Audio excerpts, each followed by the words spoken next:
So you want to make your standard glass of water and your simple ruby chrome Lamborghini more realistic. But what's missing? Caustics, probably. Well, how do you get caustics in Blender? Well, if you're using cycles, then tough luck, you can't. But if you really want the caustics, then use Luxcorerender.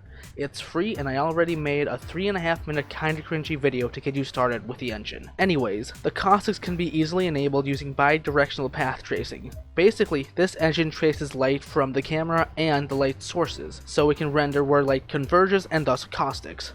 But it only works if you're rendering on your CPU. And let's say that, hypothetically, you have a low to mid-range AMD CPU from 2012. And don't want to render the entire scene with your CPU. What then? Well, fine viewer whom I can't actually hear, you don't have to render the entire scene with your CPU. If we go back and change the render engine to path, we can click add light tracing to add light tracing. Basically, Lux is using the CPU for caustics and the GPU for everything else, which speeds up the render quite a bit. Now we've got some numbers here, and basically the percent thingy is how much light tracing you want. And the glossy threshold basically means that anything smoother than this number will have light tracing on it, whereas anything rougher will have regular path tracing. Now you have to enable the light tracing in the viewport if you want to preview it, otherwise the caustics will only appear in the final render. Also, if you're rendering a glass of water or anything alike, make sure you have sufficient specular bounces in the light paths. Also, if you go into any glass material now, you'll see that there's a thing called dispersion, and basically it's the rainbowing of light through glass.